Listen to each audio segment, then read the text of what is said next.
Hi guys and welcome back to the channel. Today I've got two replays in the American Tier 9 Premium Tank Destroyer, the AAT60.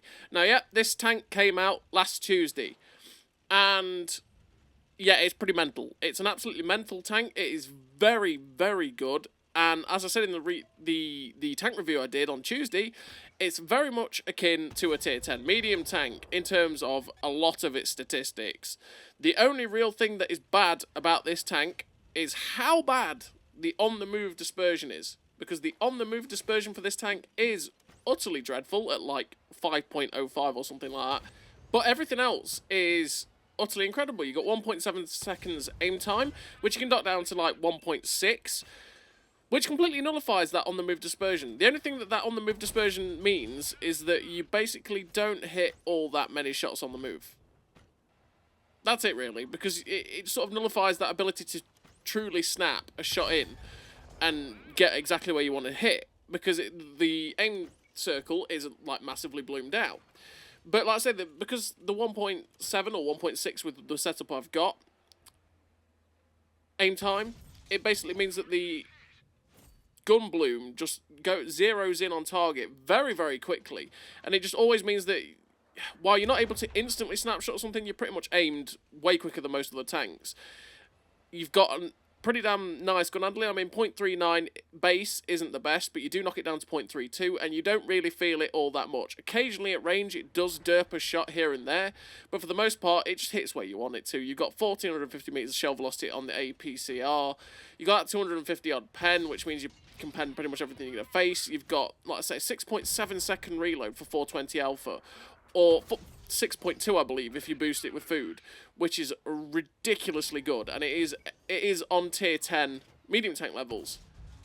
Adding to that you have pretty damn good armour. Your hull armour is not infallible, but it's enough to ricochet quite a few shots here and there, very much like a Concept 1B in the terms of the shape, which just helps to ricochet shots.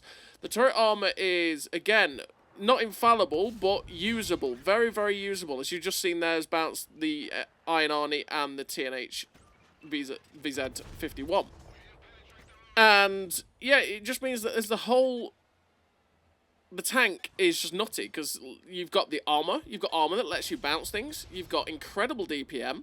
You've got really good shell velocity, which means you don't really have to lead too much at range. The mobility is also fantastic. It gets you round and about at 67 kilometers an hour. Most of the time you hit about 62 as opposed to 67. But if you go downhill, you can hit that top speed and you will get to where you need to be very, very quickly, which means you can get to those aggressive flanking positions and then just start working people over so fast with this DPM. And like, it just, as a package, this tank is really good. And don't forget the camo either, because the camo on this tank is pretty damn nice too, which means you can play that tank destroyer role and stay unspotted and unable to be seen, and then again you can just eviscerate people with 420 alpha. I mean, at the end of the day, if you food boost and you get the reload down to 6.2 seconds or 6.3 seconds, something like that, that's the same as a lot of the tier 10 mediums, where they're getting 6.2, 6.3, 6.4 second reloads. But you have 420 alpha, they have 390 to 400, so you actually have, you know, slightly better DPM than them as well. 6.7 second on the fully pimped reload as well without food is also nothing to be sniffed at. And with 325 heat pen, you'll be able to pen most things you're going to face as well, which is great. So, in terms of equipment on this tank, I do run Born Leader, Rapid Reload, Sixth Sense, Situational Awareness, Steady Aim, Run and Gun, Camouflage Expertise, Silent Driving, and Rapid Aim. Rapid Aim to make the turret traverse just that little bit better, because it is a TD, so it does have a slower turret traverse, and it means I can be a bit more like a medium tank. The Camouflage and Silent Driving to be able to make my camo better and decrease the effect of moving on my camo to keep this camo really, really good. And then the gun perks in Run and Gun and Steady Aim to make my accuracy 10% better, because it needs it. And Run and Gun to get my accuracy on the move 10% better, which, while it still means it's awful, it means it's still a little bit nicer for the tank and means that, you know, it doesn't bloom out quite as much. And in terms of equipment, I run the Advanced Loader, the Advanced Optics, and the Camo Net. Camo Net, again, to make the most of the camo on this thing, so that I can have really good camo, and in a situation like that, they can't see me, whereas if I don't run camo, they might be able to see me there. And then, again, I want to make the DPM as good as it humanly can be, and optics to be able to actually spot for myself, because that's the other thing really for the tank, is it does only have 380 meters view range, which is something that you definitely want to try and buff up. So as you can see, this game on Pilsen has not been going too well. There's currently 7v2. That is currently what is going off at the minute. We know where the rest of their team is. They are all along the ABC line, but we know where these guys are, and we have to try and get rid of them. So we try and snap a shot into the iron on his upper plate. He ends up bouncing off our side there. Again, the armor is just a bit troll. And we slam the shot straight through his lower plate. We get very lucky that artillery fires an AP round at us and doesn't pen. We slap a shot through the side of the TNH TVZ-51. And currently we're still full health. I want to get rid of this Czech heavy tank, because we just need to start eliminating tanks from this game very, very quickly. Thankfully, Ray Donovan, I'm not going to say the catch line, but F you, Ray, just shuts down the Centurion 7-1.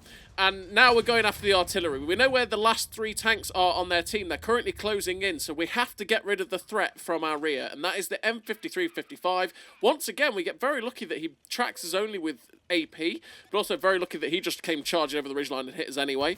And we've got the HE in to keep slapping these shells in. He finally misses the shell there, and we start taking a hit in the back. I've got to go forwards. So we shut down the M53-55. And we get behind this ridgeline. From this ridgeline now, I am hull down, and hopefully I can help my friend out and get rid of this Progetto, which we do manage to get the shot in. Now there's only 2 tanks left. There's this Italian tank destroyer, who unfortunately shuts down the AMX-30B, and now it's a 2v1. And this is kind of awkward, because they are pretty healthy. I mean, I'm also healthy, right? But they are fairly healthy, and one's an autoload, well, they're both autoloaders, but one's a burst autoloader, which can just delete my health very, very quickly. So if they both attack me in unison at the same time, this could go pretty poorly. But I can't run. This is my position now. This is my fate. This is my place to fight. And I'm currently thinking, where did that Kramvon go? Because he was with this CC Mark II. And in fact, I pop over to see if I can get a shot into the CC, and there's the Kramvon. And that Kramvon is actually a one-shot, which is really helpful, because that means he's not going to be too aggressive. What I should be doing here against the CC Mark II is essentially loading heat. Because if I load 325 heat, I should just about be able to go through his turret face underneath the gun, because it's only about 300 effective. As you can see, we're trying to find the shot into the Kramvon, because if we can get rid of that Kramvon, that's great. I can completely destroy the CC Mark II and out DPM him. Fortunately enough, we get a shot straight through the top of his turret as he's charging him. And because of the health of that Kramvon, that means we're kind of safe from it. We pop over to see if we can get a shot to shut down the Italian TD. And unfortunately, we take a hit from the Kramvon there, which is not good for us.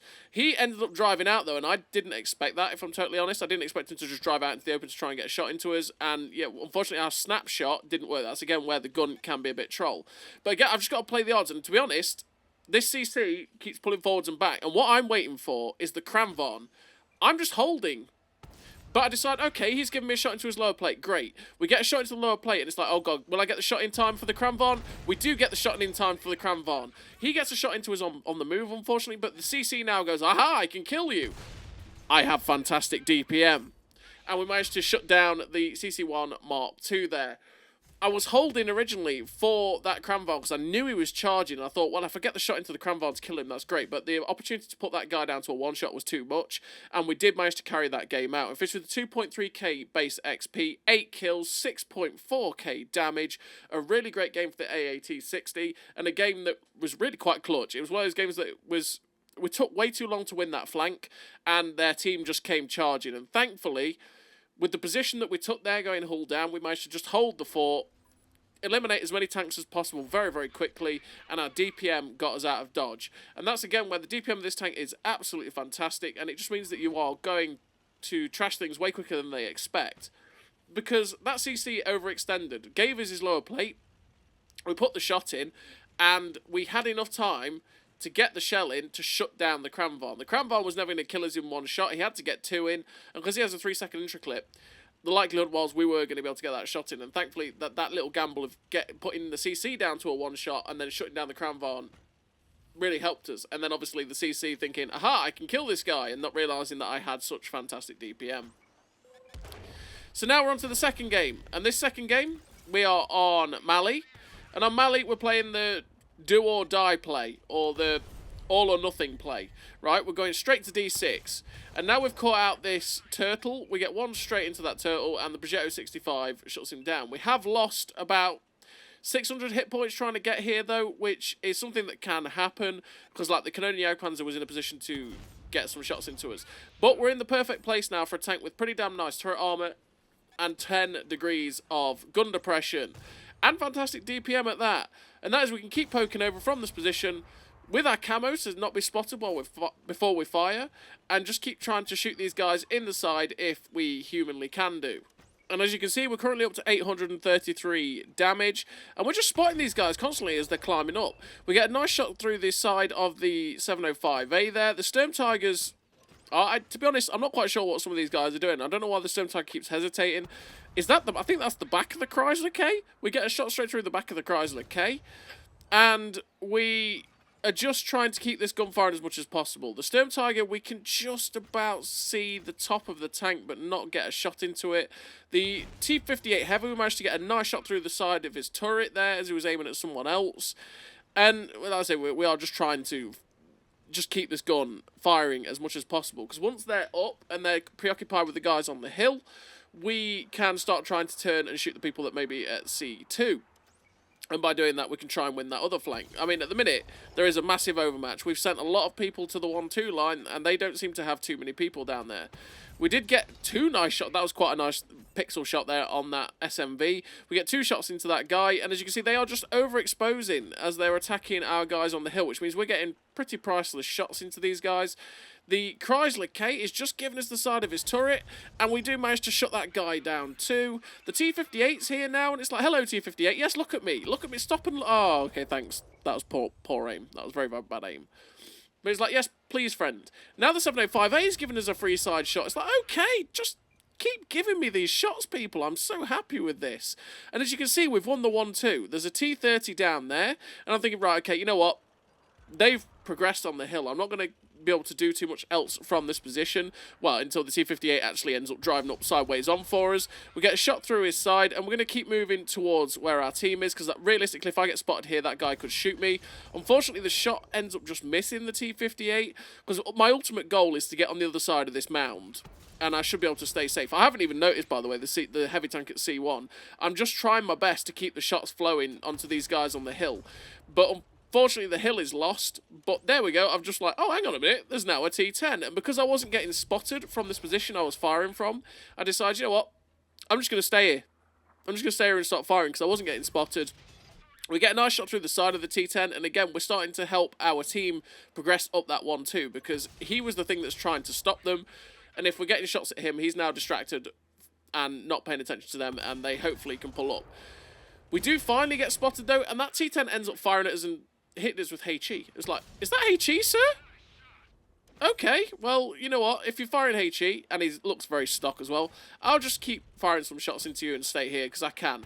But we do get a bit of spotting on him, and he gets shut down before we get any more shots in. We're up to 5.7k damage and 1,000 assistance, and we're just looking for the shots into the guys that are coming off the hill. So we get a nice shot there through this side of the Sturm Tiger, which tracks him. Unfortunately, he repairs it. And I was just hoping to get another one into that guy, but we can't quite manage it.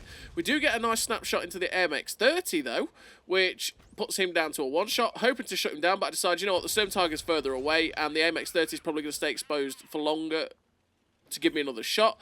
The MX-30 ends up disappearing. We turn around because we notice that the equalizer is in the open. We can get a shot into that guy, so we slam a shot into the equalizer, just waiting for the DPM to come in, and we get to finish that guy down. Now there's the Gorilla in the open as well, so it's like, well, don't mind if I do. So we get a nice shot to the Gorilla there. He's now a one-shot. He pulls forward to try and shut down the medium, and the 430 version 2 finishes him off. We're up to 8,000 damage out of nowhere. And we try and get a shot to the side of the T-58 Heavy's turret, but unfortunately it ricochets. There's only 4 tanks left on the enemy team, but it is 5-4, so it is still pretty close. And I decide, you know what, we know where 2 of them were. They did progress straight down the 9 line. You can see the Heavy is spotted at K7, so I want to try and push into a spot to get some shots into him and stop him running around. We get a nice shot into the side of the ST1. The ST130PM shuts him down. The AMX-30 bounces.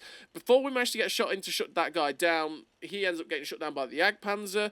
We bounced something else from J9, which tells me that the other heavy tank, which is a 705A, is down here. And there we go, we end up spotting him up. So now I know where both heavy tanks are. We get the shot into the drive wheel of that 705A, and I'm thinking, yes, perfect. That means this guy's going to stay sideways on, and I can shoot him down. And unfortunately, he ends up repairing just before our shot goes in, which means he manages to angle his armour and stay safe from us. We're going to push up on top of this ridge to see if we can get a shot into the T-58, but he's not quite exposing any of his tank to us, and the 705A ends up getting shut down by the SU-130PM, which means there's only one tank left on the enemy team. It is the Object 705, not the Object 705, it's the T-58 Heavy. The 705A just died, you just said it, you moron.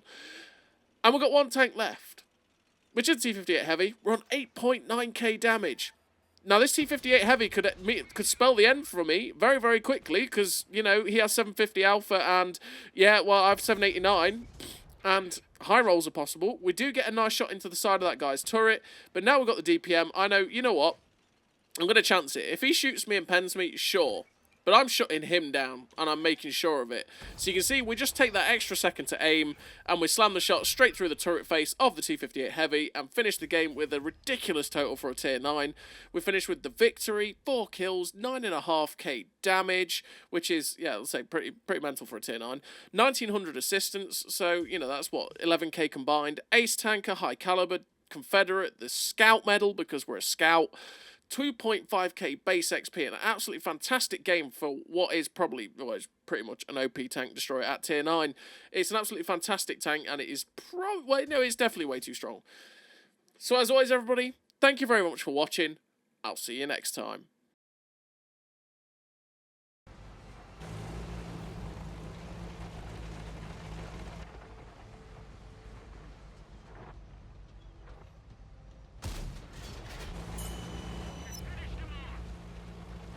A great success!